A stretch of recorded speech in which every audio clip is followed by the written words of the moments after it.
Bueno, bienvenidos al Seminario de Probabilidades de Chile. En esta ocasión tenemos a Manuel Cabezas, de la Universidad Católica, que nos va a estar hablando de Lattice Trees in High Dimensions. Bueno, todo tuyo, Manuel. Ya. Bueno, gracias por invitarme, primero que nada. Y también, Santi, interrúmpeme nomás, estoy medio perdido con los tiempos, así que interrúmpeme nomás 5 minutos antes y me apuro. Entonces, voy a hablar de un modelo de grafos aleatorios que se llaman lattice trees, y voy a hablar del comportamiento que estos bichos tienen a dimensiones altas, ¿ya? Bueno. Voy a tratar di hace poco una charla parecida en el CLAM, no sé si algunas personas también la escucharon, entonces la voy a tratar de por lo menos ponerle unos elementos diferentes al final. Entonces voy a tratar de ir como un poquito más rápido esta vez, para tratar de que las personas que han estudiado en la otra charla también tengan algo nuevo. Y lo primero que voy a hacer, bueno, definir el modelo. Entonces, como les dije, es un modelo de grafos aleatorios. ¿Y cómo se define? Primero voy a considerar un árbol a un grafo conectado que no tiene ciclos, ¿ya? En ese sentido es un árbol. Un árbol en el término de que es un grafo que no tiene ningún ciclo. Y un lattice tree, o si quieren decirlo en español, un árbol reticular. Un lattice tree es un subgrafo de SD, de ZD, que es un árbol y que contiene al origen, ¿ya?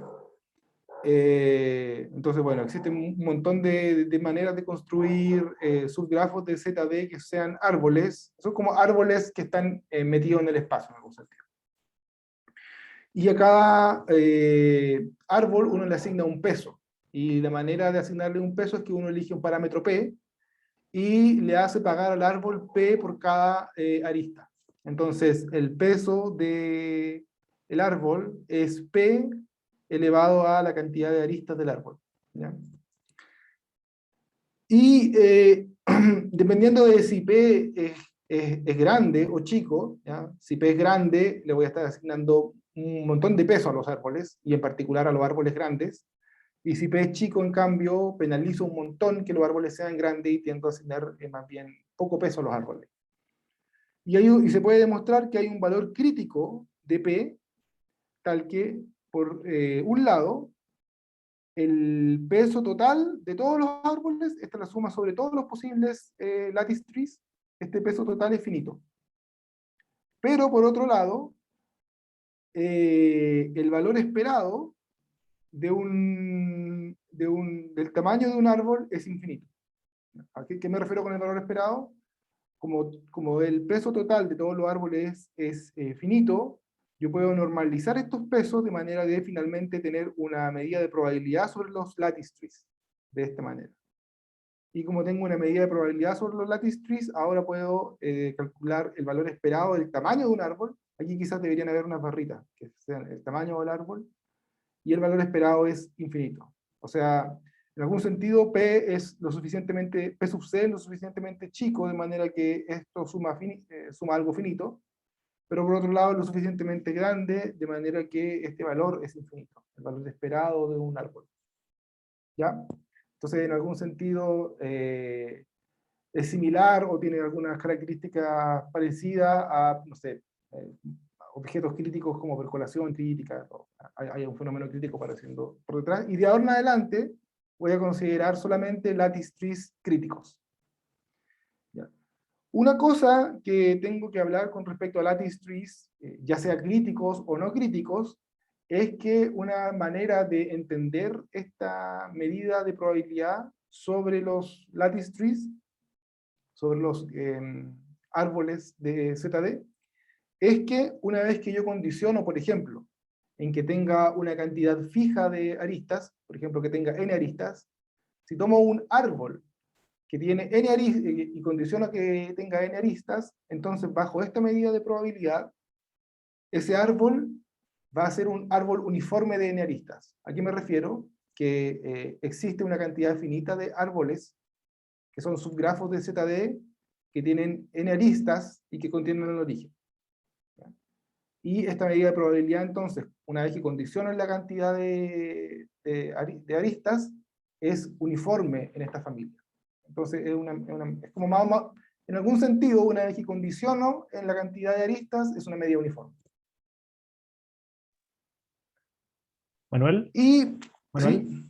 una pregunta ¿Sí? que no entiendo bien el P crítico. Porque el P crítico, a ver, si uno toma un P muy chiquitito, esa suma va a ser finita, ¿cierto? Ujú. Entonces el P crítico, Pero el valor esperado va a ser finito también, si P es muy ah, ok. chico. Ah, perfecto. Ah, entonces es P crítico en el sentido de que es uno solo que te hace que la suma sea finita y la esperanza es infinita. ¿A eso te refieres? Eso, Ah, sí. perfecto, gracias. Gracias. Y, y yo estoy interesado en este modelo porque, bueno, en particular, como uno de mis proyectos de investigación es estudiar la marcha aleatoria en el grafo de percolación crítica, es como un objetivo más ambicioso. Y este modelo, en altas dimensiones, se comporta o está en la misma clase de universalidad que percolación crítica.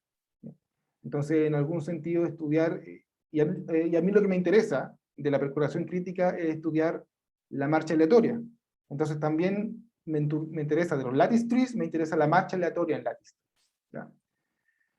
En particular, no voy a hablar de marcha aleatoria en esta charla, ¿ya? Pero en particular, si uno quiere entender cómo se comporta la marcha aleatoria en un grafo, tiene que al menos entender cómo se comporta lo que nosotros llamamos el esqueleto. Entonces, cómo uno construye el esqueleto de un grafo, o de un grafo aleatorio. Yo tomo, en este caso, mi árbol T, y tomo K vértices escogidos uniformemente y de manera independiente. Y luego tomo el subgrafo generado por estos K puntos. O sea, veo que el B1 está conectado por un único camino al origen, y bueno, el B2, el B3, cada uno está conectado por un único camino al origen. La unión de todos esos caminos va a determinar un subárbol, y a ese subárbol le llamo T sub K, o sea, perdón, T super K, y este es el esqueleto. ¿Ya? Y me va a interesar dejar K fijo y hacer que el árbol sea grande, ya sea condicionando en que tenga muchos vértices o de alguna manera condicionando en que sea grande, y entender entonces el límite de este esqueleto. Entonces, yo estoy interesado en algún tipo de convergencia de lattice trees que por lo menos me garantice la convergencia de este objeto, del esqueleto. ¿Ya? Y esto va a ser importante porque ahora voy a hablar un poquito de problemas topológicos. ¿Ya? Entonces, este lattice tree, estos lattice trees convergen a un objeto que se llama el super Brownian motion. ¿Ya? Y esto es algo que ha sido establecido de diferentes maneras. Para explicar un poco qué es el super Brownian motion, supongan que su modelo es simplemente otro modelo discreto, mucho más simple, que es el modelo de branching random walks, marcha aleatoria ramificantes. Uno parte con una partícula al origen y esta partícula está branchando críticamente, tiene un branching crítico. Entonces, a cada tiempo, bueno, la partícula muere y tiene cierta cantidad de hijos, y los hijos saltan a alguno de los vecinos uniformemente. Y nuevamente cada uno de los hijos muere y branchea críticamente y, y, y se va moviendo. Entonces es como mezclar un branching con un movimiento aleatorio, con una marcha aleatoria. Y este objeto, cuando yo lo miro en el scaling, lo miro desde lejos, el scaling limit de este objeto es lo que se llama el super Brownian motion. ¿Ya? Lo que pasa, y en algún sentido este es un comportamiento, déjenme usar la palabra, ojalá que se entienda el uso, es un comportamiento trivial, ¿ya? En el sentido de que todo es independiente, de que la independencia del fenómeno que domina. ¿Por qué? Porque es el mismo límite que es el límite de branching random walks, donde las cosas son completamente independientes, ¿no? Y este comportamiento, que es un comportamiento, como había dicho, en algún sentido trivial, en el caso de los lattice trees, uno lo empieza a encontrar cuando la dimensión es mayor que 8. ¿Ya? O sea, en dimensiones menores no voy a tener el mismo comportamiento que un branching random walk. Pero cuando la dimensión es lo suficientemente grande, tengo el mismo comportamiento que un branching random. Eso es lo que más o menos podemos entender. ¿Ya? Y el primer teorema que apuntaba como en esta dirección de establecer esta convergencia es un teorema de Derves y Slade. No estoy 100% seguro que sea el primero, pero dentro de lo que busqué fue lo primero que encontré. En donde ellos estudian el siguiente objeto. Van a tomar un lattice tree y van a considerar la siguiente medida. Entonces lo que yo voy a hacer es, en cada vértice del lattice tree voy a poner una delta, y al mismo tiempo voy a reescalar la masa por n a la menos 1, y voy a reescalar el espacio por n a la menos 1/4. Y esta medida la voy a llamar mu sub n. Y lo que hago ahora es que condiciono que el lattice tree tenga exactamente n vértices. Bueno, aquí debería decir condicionado en que esto sea igual a n, perdón. Condicionado en que tengo n vértices, esta medida converge a cierto objeto que se llama el Integrated Super Brownian Excursion. Bueno, ese es el teorema. No quiero explicar mucho en detalle, pero es el primer teorema. Es una topología bien débil, en la que se prueba la convergencia, pero ya establece la convergencia en dimensión mayor que 8 de este objeto. Y esta convergencia se obtiene más o menos, así como a grosso modo, entendiendo lo que se llama la función de R puntos, R point function. Que es lo que uno hace es, se da R-1 puntos, ¿ya? Y se pregunta cuál es la probabilidad de que el lattice tree contenga esos puntos, esos R-1 puntos. Y si uno entiende la transformada de Fourier, de hecho, si uno entiende la transformada de Fourier de estos bichos, y uno prueba convergencia de la transformada de Fourier de estos bichos, finalmente logra probar ese teorema, ¿ya? Entonces, fuera de las technicalidades, como tratar de ser un poco más concreto, ¿qué es lo que estoy entendiendo en este teorema? Estoy entendiendo estas probabilidades, las probabilidades de que mi árbol contenga R puntos. Yo entiendo más o menos cómo se comportan esas probabilidades. Dependiendo también de, bueno, esto va a depender de, de dónde están estos puntos, obviamente. Toda una función. ¿Hay alguna pregunta hasta por acá? Ya. De esto no voy a mencionar mucho, voy a seguir.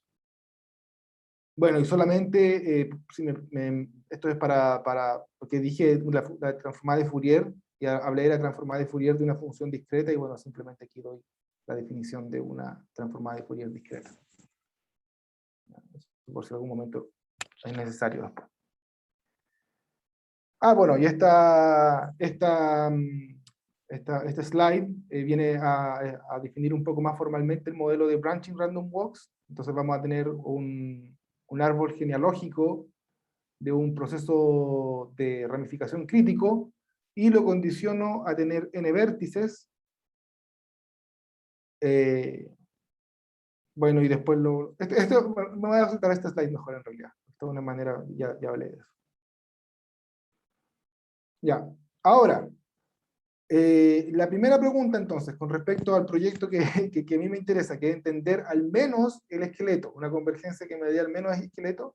¿Es la convergencia de Derves y Slade suficiente para mis propósitos? No. ¿Ya?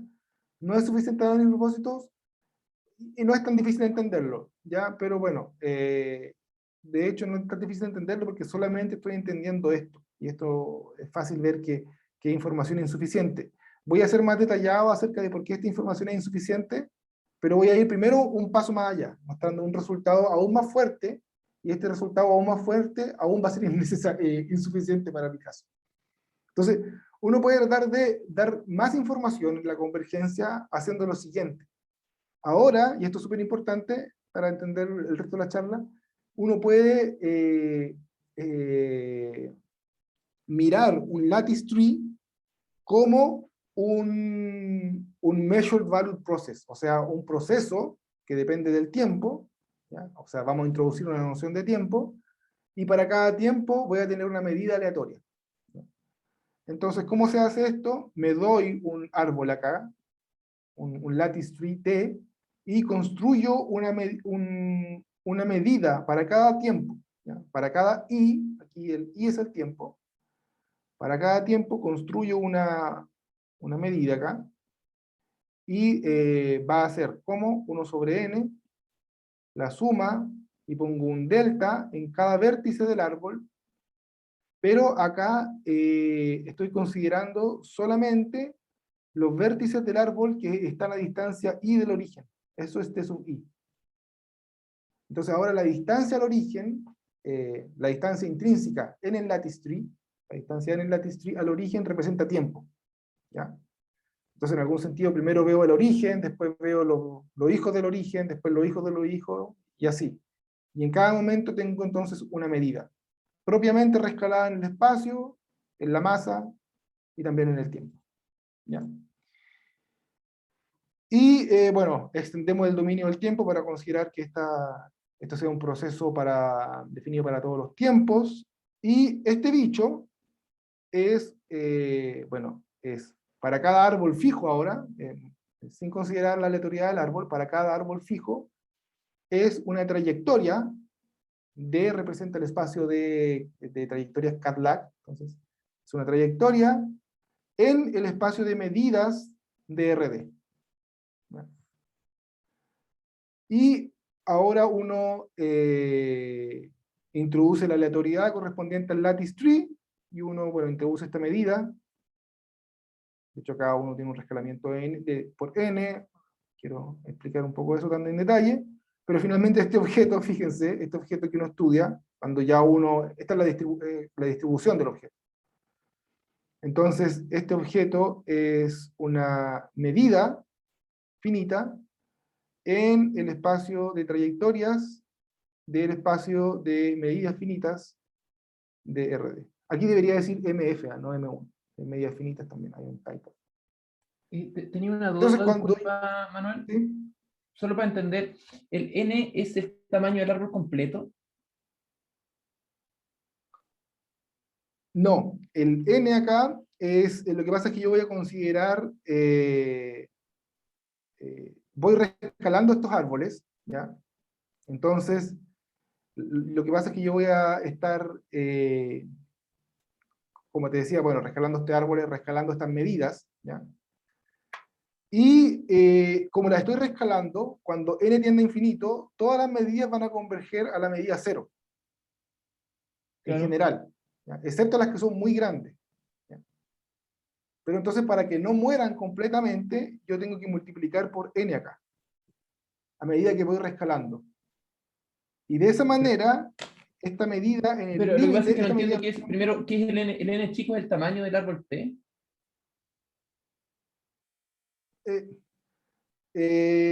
no necesariamente, el árbol T es aleatorio, ya puede tener cualquier tamaño. Entonces lo que yo estoy haciendo es tomando este árbol aleatorio, que hay de todos los tamaños, digamos, y estoy rescalando este árbol. Entonces n es en verdad el parámetro que es de rescalamiento, ¿ya? Y cuando hago este rescalamiento y n es muy grande, todas estas medidas, si te fijas, está dividido por n, entonces esta medida se va a 0, pero entonces para que no todo muera, tengo que multiplicar por n la medida misma. Es parecido a lo que uno hace con Pero las entonces, de expresiones de alguna Hilbert. manera, la convergencia aquí no va a ser en masa total, ¿no? O sea, no va a ser convergencia como clásica, este mu n no va a ser, No es una cero medida se de va a estar probabilidad, comiendo. no es una medida de probabilidad, es una medida, de hecho es sigma finita, es una medida sigma finita en el Y que le da espacio de valor infinito trayectoria. al cero, de alguna manera, ¿no? Le da valor Sí. infinito a la medida cero, a la cosa que se queda pegada en cero. Sí, es como una medida de excursión de hito, pero en este caso son trayectorias de medidas. en lugar Ya, de... o sea, aquí lo que estoy viendo es como cuando el grafo te quedó cuando los árboles te quedaron muy grandes. O sea, y eso tiene probabilidad probablemente como 1 partido por n. 1 sobre n, de hecho. Sí. Gracias. La probabilidad de sobrevivir hasta tiempo n. Entonces, uno estudia esta medida, bueno, nu sub n, no tengo otro typo aquí, dice nu sub n, y esto converge cuando n tiende a infinito a alguna cosa, ya, pero es lo que corresponde en el término del super Brownian motion, al canonical measure of the super Brownian motion, a la medida canónica del super Brownian motion. Como decía Abelio, esta medida no es una medida de probabilidad, ¿ya? Es una medida sigma finita. Es lo mismo que pasa cuando uno está estudiando las excursiones brownianas, y finalmente para entender las excursiones brownianas uno tiene que considerar esta medida sigma finita, que es la medida de Ito. Acá es bastante similar, la misma idea. Y bueno, tenemos este teorema entonces. Entonces, podemos entender la convergencia de este objeto, ahora entendiendo también los tiempos. Y eso es la gracia, eso es lo que tengo de más ahora. Entiendo cómo varía este bicho en el tiempo, porque no solamente una medida, sino que un measured value process. ¿Es esto suficiente? No. Y eso, nosotros llegamos acá cuando estaba este teorema, y esto no era suficiente para nosotros, ¿ya? Entonces nosotros en algún sentido necesitábamos un nivel de convergencia mayor, ¿ya? Y existe, bueno, perdón. Pero para entender este tipo de convergencia, ¿a qué equivale a entender, como en términos prácticos, equivale a entender lo que se llaman las funciones de R puntos con tiempo? Entonces, en vez de preguntar si estos puntos, estos R-1 puntos van a pertenecer al árbol, además le pregunto si pertenecen al árbol en los tiempos MI, en qué tiempos MI correspondientes. Entonces, entiendo entonces la transformada de Fourier de este bicho, que me dice entonces cuál es la probabilidad de que los árboles pertenezcan en determinados tiempos al árbol. Y recuerden que tiempo quiere decir distancia al origen. Si uno entiende esto, más o menos como que obtiene el teorema de la convergencia. Y esto no es suficiente para nosotros. Porque esto no da convergencia del esqueleto, ¿ya? Esto tiene que ver un poco como que uno está estudiando los objetos como medidas, ¿ya? Entonces, por ejemplo, si yo en cada tiempo, a una pequeña porción del árbol le hago hacer algo raro, ¿ya? Y en otro tiempo a una pequeña porción del árbol le hago hacer algo raro, y en otra porción del tiempo le hago hacer algo raro, etc. Finalmente puedo que todas las trayectorias del árbol en algún momento hagan algo raro, pero que en cada tiempo fijo sean muy pequeñitos los bichos que están haciendo algo raro y en el límite despreciable. Entonces, por ejemplo, yo puedo tener este tipo de convergencia, pero por ejemplo en mi árbol, cada vez que tenga una trayectoria, en algún momento otra trayectoria va a ser algo completamente inesperado y volver. Esa es un poco la filosofía, ¿ya? De por qué no es suficiente la convergencia como measured value process para entender la convergencia del esqueleto. Y existe esto, prepárense, agárrense, que esto sí que ya es más o menos tirado en mecha. Entonces son los procesos históricos, ¿ya? Que es exactamente lo mismo, la manera más fácil de entenderlo, que es exactamente lo mismo que antes, solo que ahora cada partícula, ¿ya?, lleva una etiqueta, y en la etiqueta lleva su trayectoria. Entonces las partículas ahora no solamente tienen una locación, sino que también tienen una banderita que tiene su trayectoria, y para que dos partículas estén cerca, no solamente tienen que estar cerca en el espacio, sino que también su etiqueta tiene que ser parecida. O sea, la manera en que tienen que haber llegado a ese lugar tiene que ser parecida. Y esto ya obviamente, por lo que lo estoy diciendo, tiene que un poco controlar el esqueleto. Entonces, esto existe, ¿eh? Esto no lo inventamos nosotros, esto existe antes, algo bien establecido que se llama historical processes, procesos históricos. Entonces, lo único que voy a hacer es que ahora, en lugar de poner un delta en cada X del árbol, voy a poner un delta en cada trayectoria. Entonces, bueno, ¿cómo lo hago? Fijo un tiempo, m. Me fijo un X que esté a distancia m en el árbol, y ahora voy a llamar omega de m,x a la trayectoria, al camino, al único camino que hay entre la raíz y X, y que está contenido en el árbol. Este es un camino en RD, ZD. Y, bueno, eso. Y entonces ahora defino mi medida exactamente igual que antes, esto, con los delta acá, pero el delta lo voy a poner en un espacio de trayectorias, no en X. Entonces lo que hago es definir esta medida así, entonces, acá, defino igual, exactamente, solo que esta delta ahora está en esta trayectoria, y esta es la trayectoria normalizada, ¿ya? Propiamente normalizada, pero esta es la trayectoria normalizada. Y este objeto, entonces, para un árbol fijo, este objeto donde vive, este objeto es una trayectoria de medidas de trayectorias de RD. Antes era acá un RD nomás. Ahora cambió por trayectorias de RD. Y ahora por encima esta cosa es aleatoria, ¿ya? Entonces tengo que considerar una medida sobre esto. Y bueno, si uno considera la correspondiente medida sobre eso, lo que hacemos ahora es condicionar en que el tiempo de sobrevida sea mayor que S por N, y tenemos la correspondiente convergencia al objeto correspondiente del límite, que se llama la medida canónica del Super Brownian Motion histórico, ¿ya? Y bueno, eso fue lo que hicimos, digamos. Es un teorema, mis coautores, por supuesto, importante decirlo, son Alex Frieber, Mark Holmes y Ed Perkins, ¿ya? En este teorema. Entonces, lo que obtuvimos fue la convergencia a nivel histórico del Super Brownian Motion. ¿Para qué sirve? Sirve porque esto sí, y eso es otro resultado que también lo vimos coautores, esto sí implica la convergencia del esqueleto, ¿ya? También pues chequeamos que la convergencia de estos objetos a nivel histórico implica entonces la convergencia del esqueleto. ¿Por qué esto es importante en relación al problema original? Bueno, es importante porque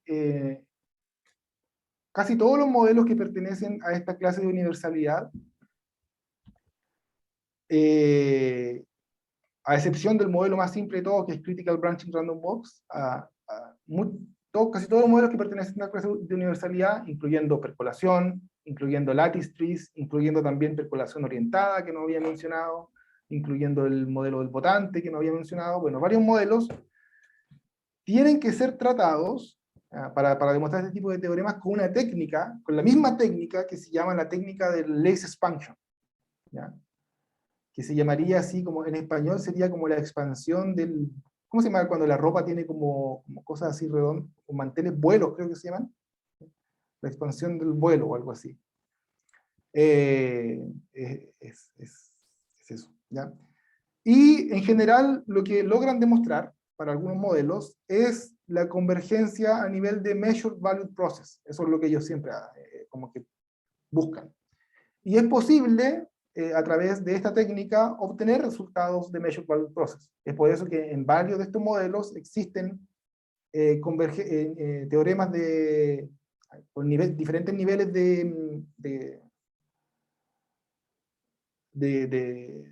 desarrollo, digamos, pero existen diferentes teoremas que más o menos apuntan o demuestran convergencia en el sentido de Measured Value Process. Entonces hay como un puente establecido ya entre Lace Expansion y Measured Value Process. Y lo que este trabajo hace un poco es establecer el puente que faltaba, que es entre Measured Value Process y ya esqueleto, para estudiar random walks, para estudiar marchas aleatorias. Y el link que falta, digamos, entonces se entiende que hay que upgradear la convergencia de Measured Value Process a Historical Measured Value Process. Y esa es la tarea, más o menos. Y en todos los modelos debería ser igual.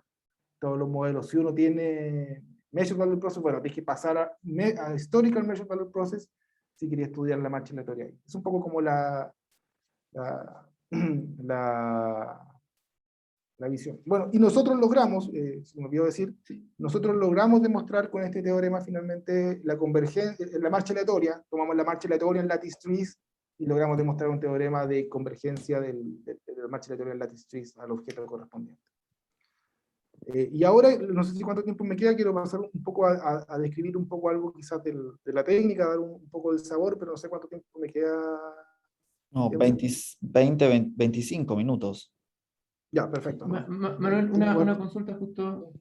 Me perdí, o sea, cuando haces esta parte histórica ya, la medida, porque la medida también te queda infinita, ¿no? O sea, ese NH es una medida infinita. No, en este caso es que uno puede hacerlo de varias maneras, ¿ya? Uno puede, ya sea, como en este caso, uno puede multiplicar por n, ¿ya? O uno puede condicionar en que el árbol sea grande, ¿ya? Entonces, en este caso, bueno, como yo estoy presentando el teorema ahora, es más o menos equivalente, ¿ya? Es más o menos equivalente, es casi equivalente, y en este caso yo podría también darte el otro teorema, ¿ya? Pero en este caso, bueno, decidí presentar este teorema de la siguiente manera.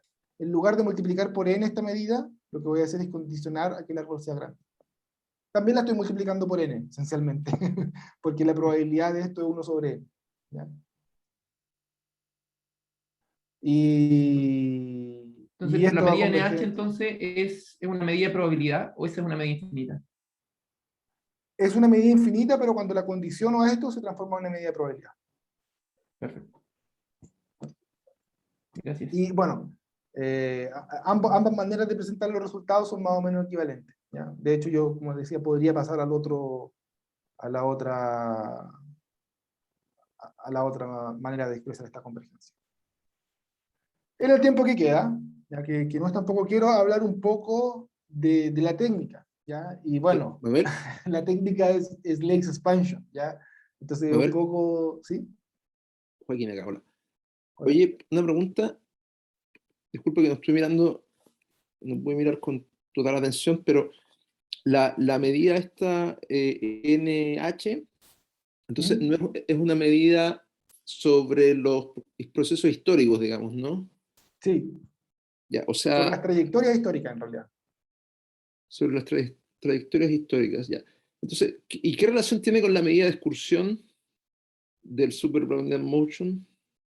Esta medida es la medida de excursión. Bueno, el NH es una medida, olvídate de esto, ¿ya? Si yo considero el NH, el N sub H, también es una medida infinita, ¿ya? Pero es una medida infinita sobre trayectorias de medidas, ¿ya? Trayectorias de medidas, pero estas medidas no están sobre NRD. Estas medidas están sobre espacios de trayectorias, a su vez. Esa es la diferencia entre ya. Entonces, si yo tomo esta trayectoria y la proyecto sobre su punto final, ¿Sí? obtengo la medida que solamente la medida Ya, canónica del Super Brownell Motion. ya, o sea, y en realidad para cualquier tiempo probablemente. Con Claro, no, esa como proceso. o sea, como, Yo puedo hacer esto pero, como proceso. o sea, al final de tu tiempo, al final de o sea, tu medida es una medida sobre trayectorias y en el tiempo final te da te da una excursión del Super Brownell Motion, digamos. O te Sí, da, o te sí, da, porque o te da el Super Brownell Motion la medida en el tiempo, en su máximo, digamos, de la trayectoria.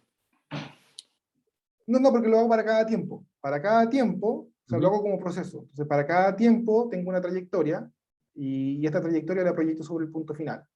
Y bueno, si lo hago para otro tiempo, va a ser otro punto final. Y este punto se va a ir moviendo. Entonces,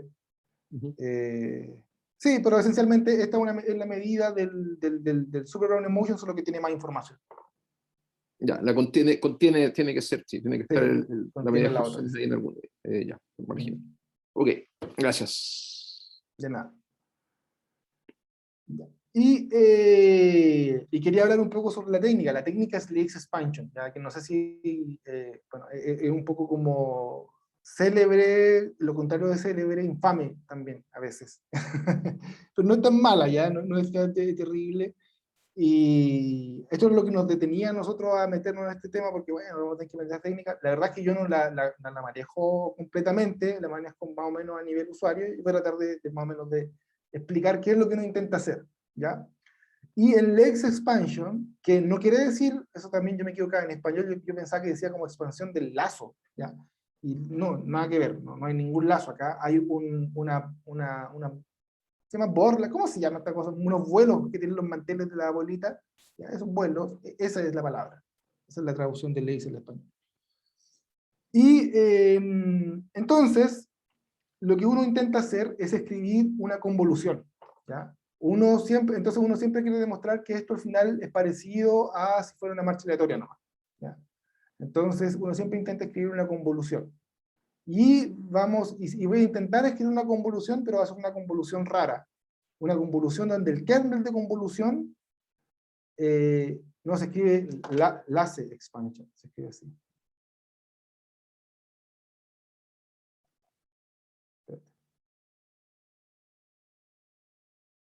Ahí lo escribí en el chat.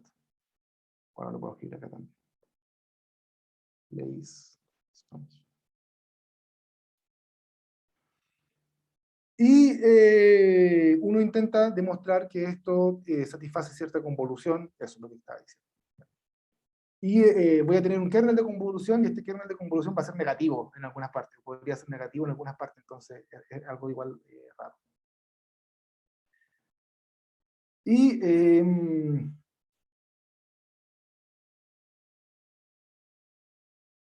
voy a preguntarme entonces, voy a estudiar, como un ejemplo, ya para dar un sabor, voy a estudiar la función de 2 puntos. O sea, voy a preguntarme, ¿cuál es la probabilidad de que X haga un vector de ZD? Y me pregunto cuál es la probabilidad de que este vector, de que mi bicho contenga este vector. Lattice tree contenga este vector. Entonces aquí yo dibujé un lattice tree que contiene a ese vector X. Y lo que tengo que hacer entonces es sumar todos los pesos de todos los lattice trees que contienen a este bicho X. Y bueno, y por un ρ-1 porque tenía que normalizar los pesos, ¿ya? Pero esencialmente, fuera de ese ρ-1 son todos los pesos. Y fíjense, en lugar o sea, voy a sumar sobre todas las posibles trayectorias primero. Entonces, fijo, acá en rojo está la trayectoria entre el origen y X. Y lo primero que hago entonces es sumar sobre todas las posibles trayectorias. Entonces escribo, bueno, ρ-1 de la suma de todas las posibles trayectorias. Omega es una trayectoria, y tiene que ser una trayectoria de largo n. Necesariamente tiene que ser una trayectoria de largo n porque estoy preguntando por la probabilidad de que X esté, pero en el tiempo n. Y acá pongo simplemente el peso de esa trayectoria. O sea, esta trayectoria le corresponde cierto peso, bueno, que en realidad es P C a la n nomás, ¿ya? Y tengo que ahora sumar de nuevo sobre todos los posibles ramas que le pueden salir al árbol acá. Entonces acá, esto de acá va a ser, me lo agito otro color. Esto de acá va a ser R1, por ejemplo. R1, esto de acá va a ser R2, etc. ¿Ya? R3, R4, y esos son los árboles. Entonces tengo que sumar sobre todos los posibles árboles. ¿Ya? Y una vez que ya elegí todas las posibles realizaciones de los árboles, tengo que ahora considerar los pesos de esos árboles. O sea, multiplico los pesos de todos estos árboles. Pero cuidado, porque esto tiene que ser, no puedo elegir, no cualquier elección de árboles me funciona acá, ¿ya? Porque puedo producir algunas intersecciones. Entonces tengo que preocuparme de no producir intersecciones, entonces tengo que, este es el bicho que me mata eso. Entonces voy a estar multiplicando por 0 cada vez que hay una intersección. Entonces, aquí tengo la multiplicación de los indicadores de que los bichos no se intersectan. Una pregunta, Manuel. Acá uno no está pidiendo que no se intersecten con W, o eso está asumido en la suma. Está asumido porque estos árboles contienen a su raíz, y su raíz es el punto enésimo de de la trayectoria. Entonces, si la trayectoria se autointersectara, Verdad. el árbol que sale de ahí con el árbol que sale de ahí se intersectarían. Se intersectarían en su raíz. Perfecto. ¿Ya? Y bueno, simplemente para mostrar un poco, aquí bueno, el que quiere me sigue, ¿ya? Porque esto es para dar un poco un sabor de Lace Expansion, veamos cuán motivante lo puedo llegar a hacer, ¿ya? Y bueno, lo voy a escribir como 1 menos la indicadora de que sí se intersecta. ¿Ya? Entonces voy a definir este K, que depende de M y M', que es justamente esta multiplicación que aparece acá. Pero esta multiplicación está entre 1 y n, o sea, aquí hay bueno, el i tiene que ser mayor o igual que 1, menor o igual que j, menor o igual que n, de 1 menos el indicador de que RI intersecta RJ. Entonces ahora voy a definir ese mismo producto, solo que también voy a considerar la posibilidad de que el i y el j estén entre m y m', perdón, acá me falta un i. Debería ser i y j entre m y n. Y eso me permite escribir entonces la expresión que escribí recién, así. Lo único que hago es, bueno, simplemente escribo todo el producto anterior como k de 0n. Pero ahora viene lo importante, o más o menos como donde empiezo uno a trabajar con esto, y es en esta identidad. Entonces déjenme tratar de explicar esta identidad. Es más o menos, ¿ya? Lo que uno quiere hacer es más o menos como decir, ya, voy a considerar mi árbol, ya, pero puede ser que el RI, por ejemplo, que el R7 se intersecte con el R3. Ah, ya, bueno, pero entonces si el R7 se intersecta con el R3, le resto la probabilidad de que cuando el R7 se intersecta con el R3. Ah, ya, perfecto. Y entonces descontaste eso y quedaste equilibrado. Pero no exactamente, porque también podría haber restado, también tenéis que restar de repente el R4 con el R8. ¿Ya? Y hay que restar ese también. Pero de repente había uno que era R7 con R4, pero eran los dos. Entonces lo resté 2 veces y lo tengo que volver a añadir, como una exclusión-inclusión. Y entonces se produce como una inclusión-exclusión media complicada acá, entre, bueno, está intersectado con RI, con RJ, RI, y tratar de ordenar todo eso, eso es lo que hace esta identidad, ¿ya? Tratar de ordenar como todas las posibles parejas de intersecciones que hay de una manera que sea un poco más controlable. Entonces, fíjense que este bicho no es nada menos que una multiplicación de un montón de términos de 1 más algo. Entonces tengo 1 más no sé, una cosa por acá, 1 más otra cosa por acá, 1 más, no sé, otra cosa por ahí. Y son puro una multiplicación de todos esos términos. Entonces, si fijan, bueno, acá voy a tener todas las multiplicaciones posibles. Cuando multiplico por 1 no va a pasar nada. Entonces, lo único que va a estar contando es cuando esté multiplicando por uno de estos bichos acá. Y van a aparecer todas las combinaciones posibles de estos bichos acá. ¿Ya?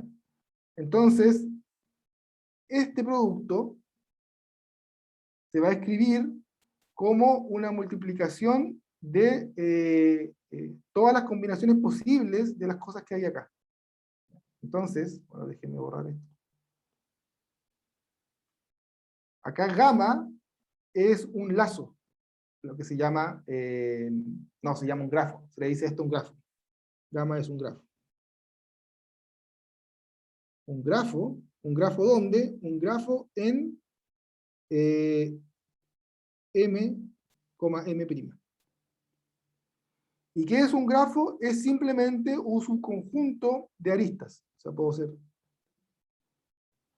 Un grafo tiene aristas, tiene pares ordenados, en realidad. Entonces, aquí estoy dibujando un grafo en verde. Eso puede ser un grafo, por ejemplo. Puede ser así, también así. Eso es simplemente un grafo. Entonces, sumo sobre todos los grafos este elemento que hay acá. Multiplicar, perdón, todas las posibles multiplicaciones de elementos que hay acá.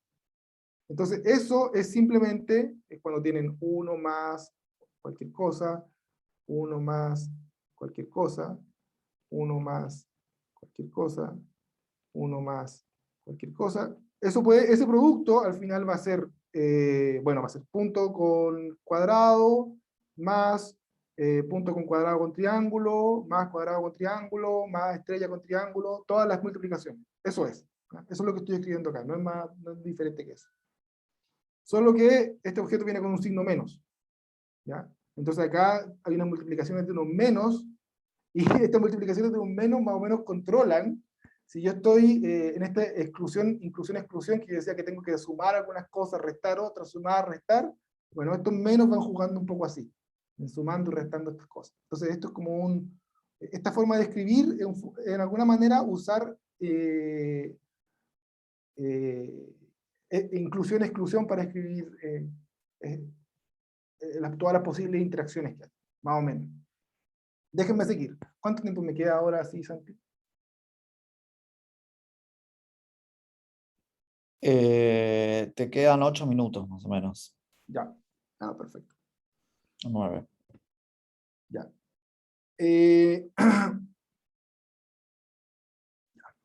Entonces,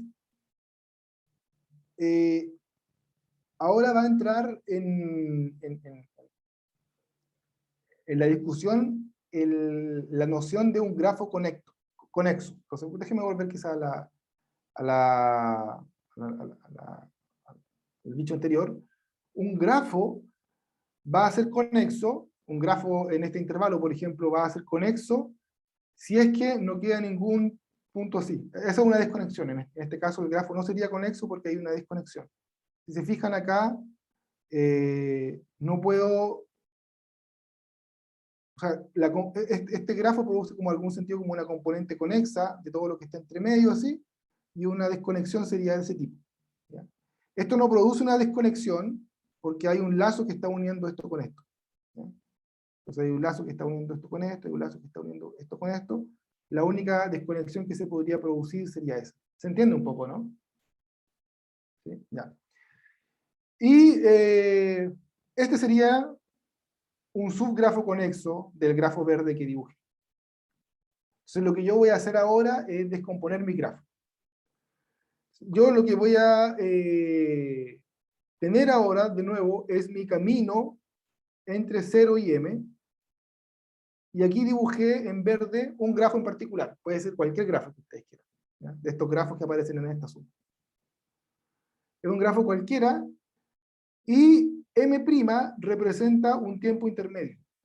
¿Ya? Es el tiempo, m' es el tiempo en el cual yo quiero hacer la convolución. Por ejemplo, podría ser m medios. Entonces yo quiero decir, voy a considerar la evolución de este bicho hasta m medios, y de m medios en adelante empieza de nuevo. ¿Ya? Obviamente no empieza de nuevo, sino que hay un kernel de transición, como una convolución, y esta convolución la quiero escribir en torno a m'. Entonces, este grafo, me voy a fijar en m', y existe una componente conexa minimal que contiene a m'. La componente conexa más pequeña que contiene m'. Entonces, este grafo lo voy a descomponer en esta parte, que es una componente conexa, y todo lo que puede estar para acá, y todo lo que puede estar para acá. Y en algún sentido, esta componente conexa pueden entender que es como la interacción que hay entre las dos partes del grafo. Y acá, dado que ya no están en algún sentido conectados, hay como en algún sentido una independencia. Eso viene así, vienen hablando como del olor de la cosa nomás, ¿no? No yendo demasiado a los detalles. Pero ya yendo un poquito más a la fórmula, uno define este objeto j de m, m' como la misma suma que había definido acá, solo que en lugar de todos los grafos, simplemente elijo grafos que sean conexos. Grafos que sean conexos. Y yo puedo escribir, esta es la gracia, ¿ya? Y aquí viene como este es el corazón de la convolución. Yo puedo escribir acá el k de 0m, o sea, la suma sobre todos los grafos de estas multiplicaciones, la puedo escribir como, fíjense, lo que representa acá el m0 es este punto.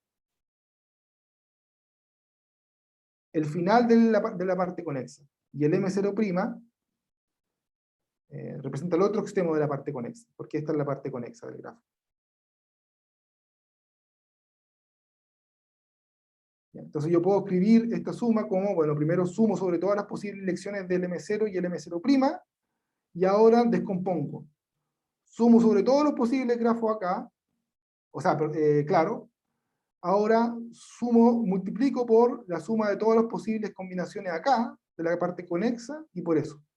Y en algún sentido, si esto no existiera, yo pudiera controlar eso, eso ya me daría cierta independencia y ya me daría cierta forma de convolución. ¿Ya? Déjenme terminar en la próxima slide. ¿Ya? Y eso me permite finalmente escribir mi ecuación de la siguiente manera. Lo único que estoy haciendo acá es reemplazando con esta fórmula, lo único que estoy haciendo es reemplazando lo que tenía anteriormente. Entonces, bueno, produzco esa suma y cambio el K0n por eso. Y si me permiten, bueno, ya no vale, yo creo que vale mucho la pena dar los detalles acá, pero si me permiten definir este kernel de transición de esta manera, este kernel de transición me permite escribir finalmente algo de este tipo. ¿Ya? Puedo escribir algo de este tipo.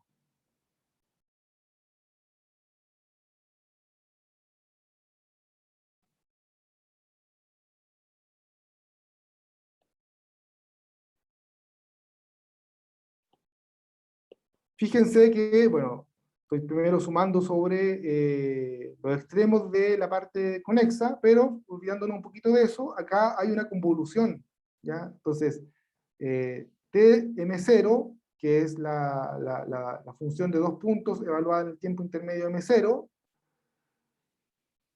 convolucionado por este pi de la longitud que hay entre la parte conexa, o sea, M0 y M0', convolucionado de nuevo por el t, ¿ya? Y el t ahora de la parte que queda hacia allá. Entonces, esto es como una forma como de divisibilidad infinita, o en este caso doble divisibilidad, que nos muestra que nuestro objeto en el límite debería ser infinitamente divisible o algo así, ¿ya?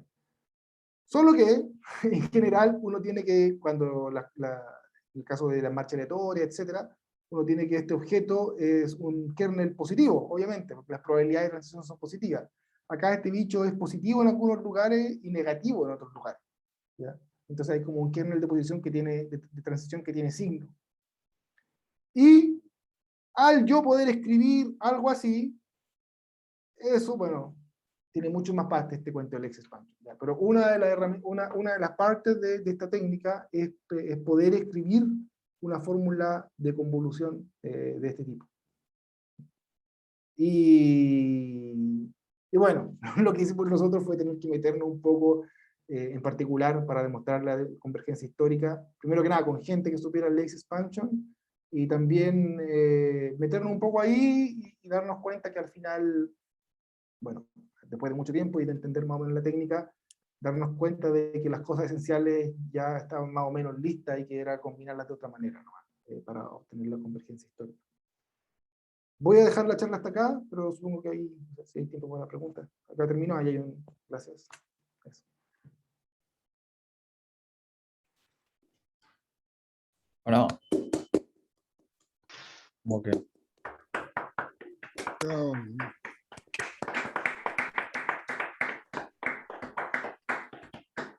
Bueno, muchas gracias, Manuel. ¿Alguna pregunta?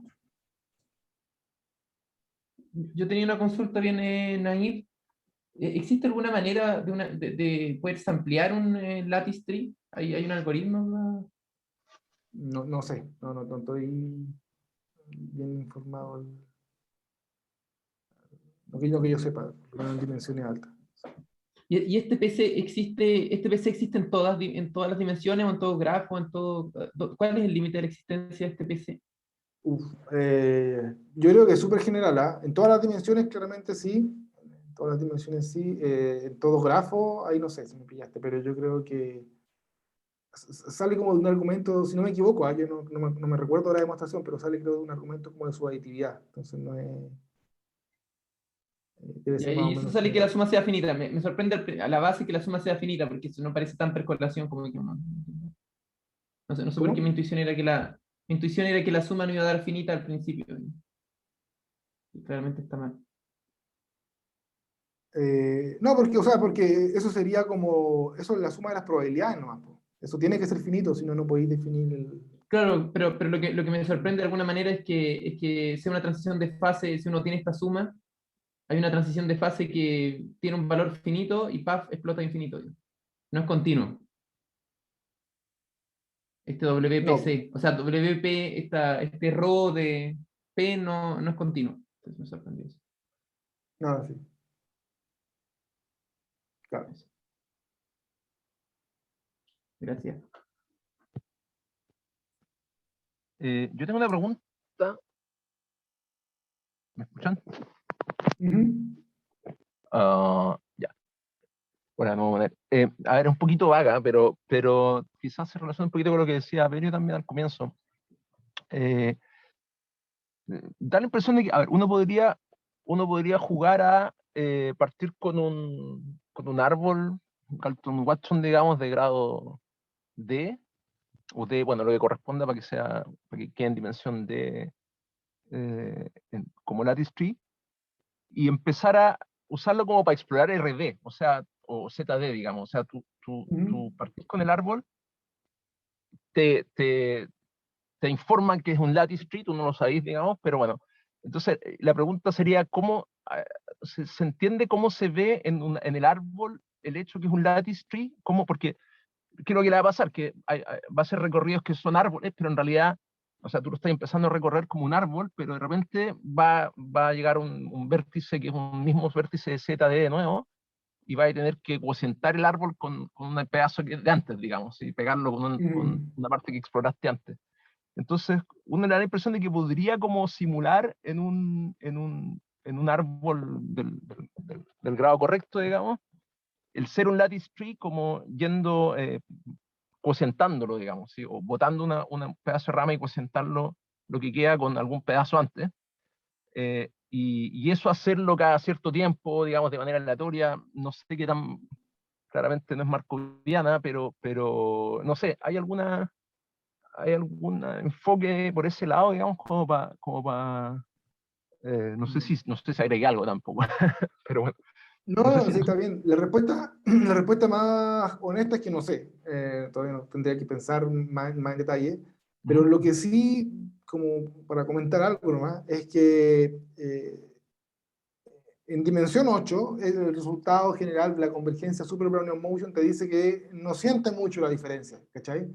El sí, scaling límite es el mismo que si no fuera lattice, que si no tuviera esta restricción de exclusión, ¿ya? ujú, Entonces, el ujú. tener esta Claro, sí, restricción sí. de exclusión en dimensiones altas, esta restricción de exclusión, obviamente tiene un efecto, pero es un efecto solamente local. Ujú, ujú. Claro, pero en el fondo, sí, quizás, dado que lo comentaste así, mi pregunta quizás puede ser más bien como, a lo mejor uno podría separar los dos efectos, porque obviamente hay un efecto o sea, obviamente lo que manda que es la dimensión, pero por otro lado hay un efecto que tiene que ver con qué tan seguido me piso la cola de nuevo, o piso una trayectoria del árbol que ya he hecho, por efecto de la dimensión, y por otro lado, o sea, ¿cómo decirlo? Ah, puedo aislar ese efecto de la dimensión, o sea, además de saber que en dimensión 8 ese efecto no se nota, digamos, el de volver a pisarse la trayectoria, Ujú. ah, ¿puedo decir algo más de ese efecto? O sea, ¿cómo cuantificarlo, digamos? ¿Cachai? Esa es un poquito mi pregunta. Si yo quisiera simular un lattice tree de dimensión 8, partiendo o sea, eh, claro, partiendo de un árbol, y quisiera simular más bien este efecto de volver a pisarme la cola, sé algo de qué tan seguido tiene que ocurrir, ¿cachai? ¿Qué tan libre es la trayectoria, ah, y cómo se relaciona eso con la dimensión, básicamente, sí. Pero no sé si me cachai, como que, Sí, sí, sí, cacho. Cacho, o como sea, más o simular menos la pregunta, por ejemplo, cómo uno podría, por ejemplo, no sé, ir borrando quizá cada vez que tiene una intersección, borrando una lista, cuántas aristas, cuál es la densidad de aristas que tengo que borrar. Claro, claro. eh, O sea, si tú estás viendo, claro, si tú estás viendo algo que está embediado en ZD, pero tú no lo sabéis, solamente sabéis que tenéis grados de 2D, ¿cómo te das cuenta que, que en realidad está en ZD y que lo que borraste, ¿cachai? está buena. O sea, por ejemplo, me dan un lattice tree, uno en Z, pero yo no sé, me dan solamente la información genealógica, y uno está en Z9 y otro en Z8. ¿Cómo los podría distinguir? Claro, Algo así. algo así, claro, claro. Sí. Pero bueno, sí, Sí, igual un no, poquito vaga la no pregunta. pensaba en eso. Sí. Pero, claro, o sea, cuando tú estás en el árbol, ¿cómo estáis viendo, cómo te daríais cuenta, en qué se nota, qué tan seguido te topáis puntos, si realmente dejáis ser el paseo, cómo te vais dando cuenta en qué dimensión estáis, digamos, sí? Independiente de que, bueno, de la cantidad de vecinos que tenéis, digamos, posible. Un poquito esa la... Porque eso es lo que tú veis con el paseo aleatorio, a fin de cuentas. O sea, el paseo aleatorio, bueno, sí, no es muy clara es un poco una bola, ¿no? Pero bueno. Ya, bueno, gracias. Muy bien, gracias. No, está buena la pregunta.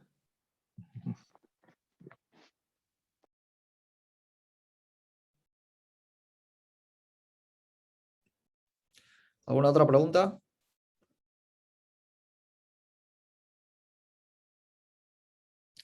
Yo tenía una pregunta muy breve, a ver si entendí bien. Esto, Manuel, vos lo que nos contaste al final de Lace Expansion, ¿es como la versión histórica o no? No es la versión histórica, No, esta es la versión, esta es la versión, la anterior, la Measure Value, digamos, de alguna manera. la measure value, sí, sí. Y ustedes tuvieron De que hecho, hacer... menos que eso, porque es con 2 puntos. La measure value tenéis que tomar K punto.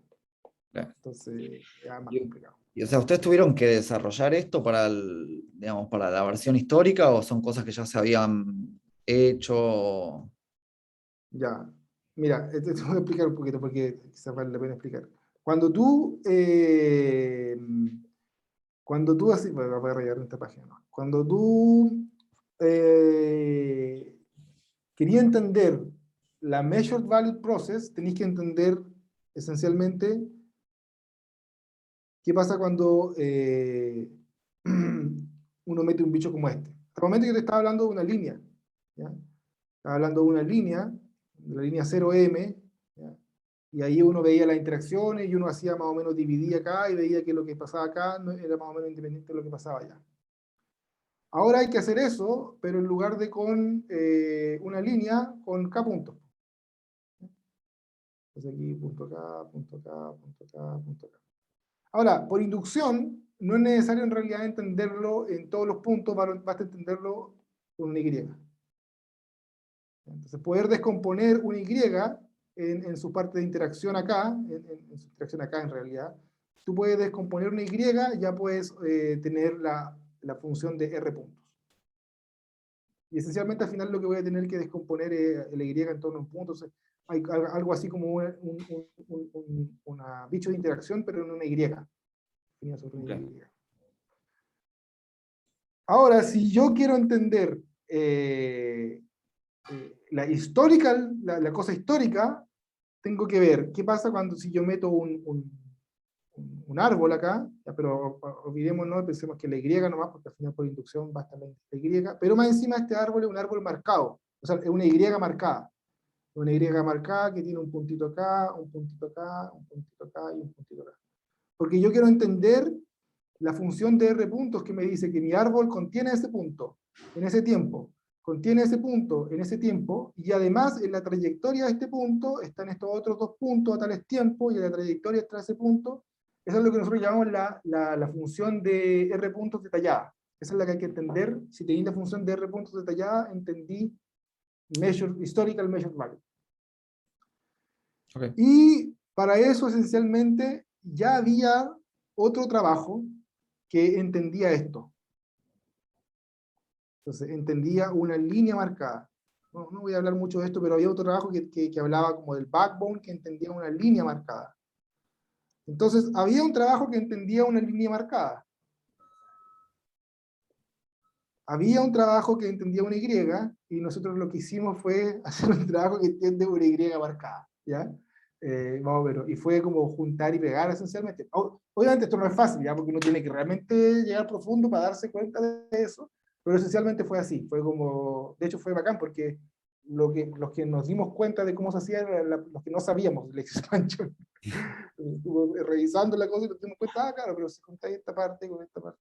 Existe un trabajo de Holmes acá, que se llama Backbone Scaling Limit, que esencialmente lo que intenta entender es tenía un lattice tree, tomáis un punto al azar y hay una trayectoria. Eso converge a un pedazo de un movimiento browniano. Eso fue lo que él demostró. Y para eso tuvo que entender eso. Y había otra que era la R-point function, que era esa, y nosotros hicimos eso. Eso va a ver. Bueno, gracias. Quedó claro. Bueno, si no hay más preguntas, entonces le agradecemos otra vez a Manuel.